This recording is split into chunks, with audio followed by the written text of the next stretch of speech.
But yeah, let's get into this. This video is awesome. I guess I could pause along the way, maybe some reactions. What's up, man? Thoughts on the world's biggest airdrop, Pulsechain, and the amazing ecosystem that Richard Hart, my boy, founded. Did y'all plant plants everywhere? We're seated nice and well. I like Richard. You guys know this. I do like Richard personally. I've always said this, and I will continue to say it. Like, I just don't really understand the way that HEX works and operates, and it continues to defy logic. What I will tell you is this: 3 years uptime, 100%, no admin keys, pure DeFi. It's true. I mean, all the stuff you're saying is correct. I guess the question you get into is, you know the questions. Where did the ETH go? Who's got the ETH? What's he using? Now he was buying Bitcoin at 50 cents, so he's got a lot of money. So I'm not saying I have the answer to these questions, but these are the questions people ask about it. People putting money in, got a new project, now we're putting money in a new project. There's a lot of things about it that if it wasn't Richard Hart and I didn't tend to like him, I would probably call it Ponzi and be very happy. It's got a Yeah, I think he's talking about like the centralized ownership, also the ETH from the adoption amplifier. Like, who really cares where that went? I mean, who cares? But but what's it called? The centralized ownership is like a big thing in like the OA. I think these are the kind of concerns that he's raising, but you can't disaggregate that from the rest of crypto, because all crypto, not all crypto, but the overwhelming majority of like successful ones, like BNB, for example, very centralized ownership, centralized to the point where there is, whether it's 90% or 80 or 70, whatever, there are wallets out there that could completely destroy the price. And HEX seems to always be the exception for some reason. But lot of hallmarks. Are you a Hexican? What's that? Are you a Hexican? Well, here's what I'll tell you guys. What I'll tell you is, we have somebody recording. Can you take it down? Oh, is this? I can't. That's another Hexican of mine. Look, I will say this. This is what I will say. I will say there are some coins that we are going to be adding to our portfolio. There you go. That I never thought we would add to our portfolio. All right. there are some coins that we're adding to our portfolio that I didn't think will add to our portfolio. That's coming from one of the biggest crypto YouTubers out there. I mean, as a response to "Are you a Hexkin?" basically said, "I am," but I'm not going to talk about it. But that's so big. That is so big that they're adding that to their portfolio. And that doesn't mean that we're going to get in depth and we're going to support those coins from a content perspective. But it does mean when we get back to doing portfolio, because I don't know if y'all know, like almost all our altcoins are on Celsius. That's why we've gotten away from doing the public portfolio videos, because we don't know how much we have anymore, because so much of it's on there. We don't know if we're getting back. So we're just trying to wait. So me and TJ are actually meeting next week about what coins we're going to be wanting to add. And I will say they're having conversations. And just from a pure speculation perspective, because it's starting to run a little bit, and it doesn't look bad. Or just starting to run a little bit. They're starting to feel a little bit left behind. That's what it looks like. Pure price speculation.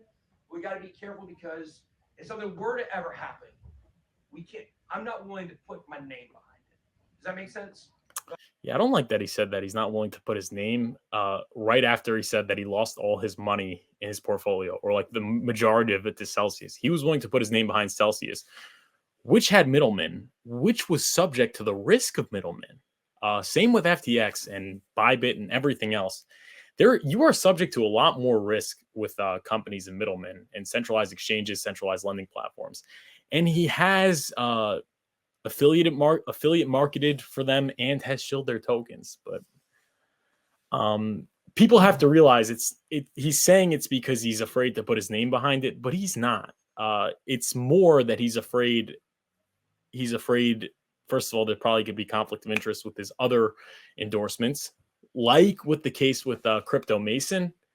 Crypto Mason had a Binance partnership for a long time and was very reluctant to talk about Richard Hart. Then his Binance partnership ended, and he started talking about Richard Hart more. So he probably has, Bitboy Crypto probably has other clients out, not other, but he has clients out there that are not so friendly to Richard Hart, to say the least.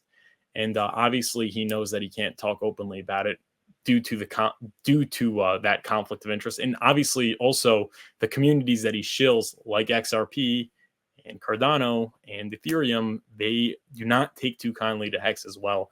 And as engaging as Hex is, and as much as they punch above their weight class, it's not nearly as big in terms of participants, and he doesn't want to lose that. So that's probably why he's not talking about it. I don't think he really means it when he says he doesn't want to put his name behind it. I think he's okay with putting his name behind it. He sacrificed. He looks like he's buying or considering strongly buying Hex. But at the same time, all these big influencers have conflicts of interest. That's just the way it is. So that's why I keep saying you can't really expect these guys to go all out and shill it until it's already too late. But that is the opportunity. That means you are in the ecosystem early. But yeah, let's keep playing. I hope the Hexicans are good with my stance on that. Much appreciated. What's that? Much appreciated. Yeah, I've never called it a scam. I do like Richard. Yeah. And I just try to keep my personal relationship. You went to a concert with him too? Yeah, we had a good time. Yeah, yeah. What do you think about Richard, honey?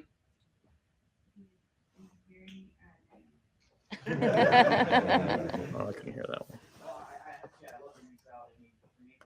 Yeah, shout out to Crypto Artie.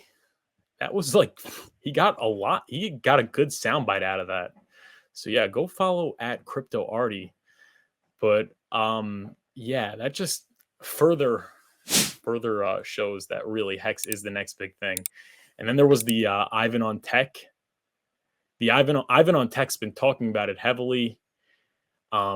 He's been more open about it. I think he maybe has less conflict of interest. I think also Ivan's demographic is a lot more intelligent, seemingly, than Bitboy's demographic.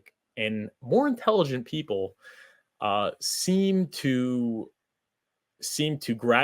be more open to Hex, because more intelligent people generally have better critical thinking skills. Let me see if I could find it's on QDP's tweet. So it's that and he has more of his own like self-sustaining business where he doesn't rely as much on sponsorships. I don't know exactly, but he has a big like academy and things like that.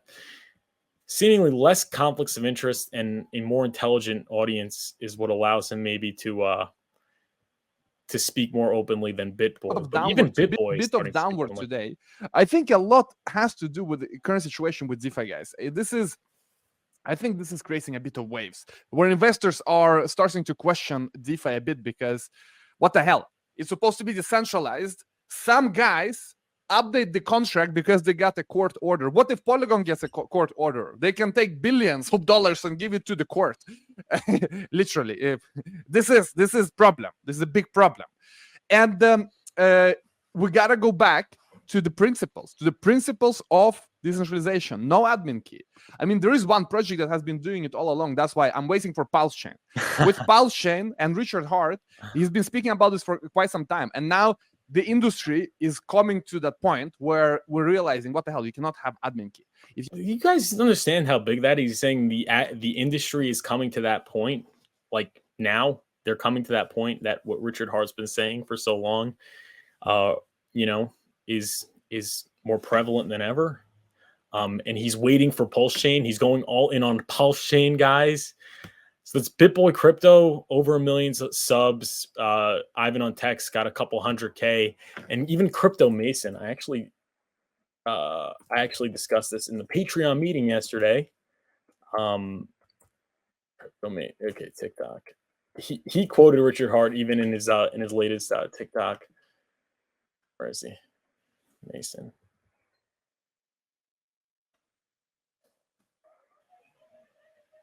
Right over here.